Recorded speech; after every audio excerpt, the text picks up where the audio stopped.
Hi, and welcome to our Tips for Remote Learning for Students. My name is Brandon Reimchen. I'm the head of department for concept art and illustration here at CD Spectrum.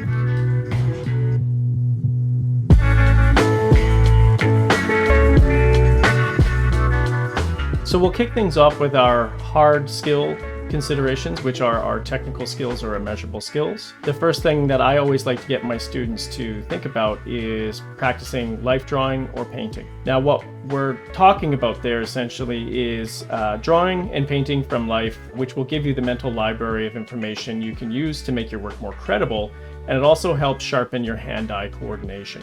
So this is very good for practical exercise sake. The next thing that we'll talk about is drawing from reference. So it's a bit of the same thing when you're dealing with drawing from life, but here we really want to focus on using reference as the place that you start a painting or a drawing from. After that, we can talk about challenging yourself. When we're talking about challenging yourself, we want to talk about how you want to learn and get better as an artist. So you'll need to tackle the areas that are sometimes frustrating and difficult.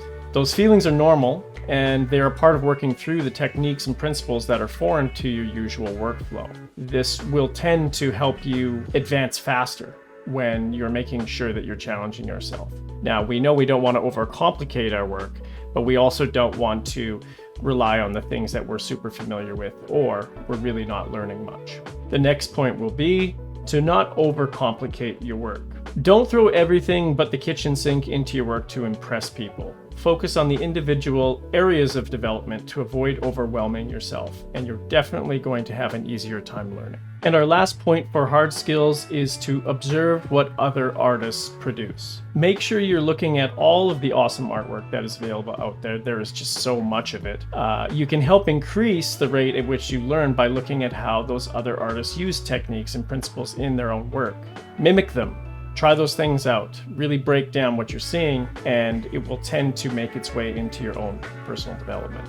So moving on to our soft skill considerations, we're going to talk about being prompt and clear with communication. It will be expected in the industry that you are prompt with your communication as schedules do depend on it. That said, you can be prompt with communication and still be confusing or vague, which is just as problematic as you might imagine. Be concise and precise with what you're saying, and you're going to have an easier time as a student and also into the future. The next soft skill that we're going to talk about is to make sure that you read documents and instructions. We are bombarded by a lot of information on a daily basis. While a lot of that is just white noise, the information and communications in a work or training context is all pertinent information and not meant to be a distraction. So just make sure that you read everything and you understand what you're reading. And if you don't, remember to ask those questions. The next soft skill we'll talk about is to ask questions and don't be shy. It is important in any context to make sure you are not confused with any of the information or communication that you receive. If you're unclear, but you are afraid to ask, then remember it's worth the potential discomfort of asking that question if you can find clarity for your situation. The next soft skill we'll talk about is to listen to feedback.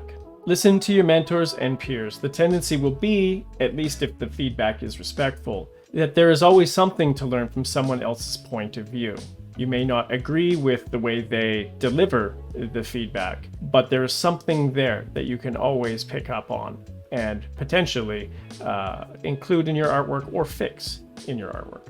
The next point will be, which piggybacks off of listening to feedback, is actually providing respectful and specific feedback. In a lot of cases, students don't have much practice giving and receiving feedback. Feedback is an art unto itself, so as long as you're being respectful and specific about what you don't like about the artwork, you're going to be a great resource to your peers and will likely learn in the process.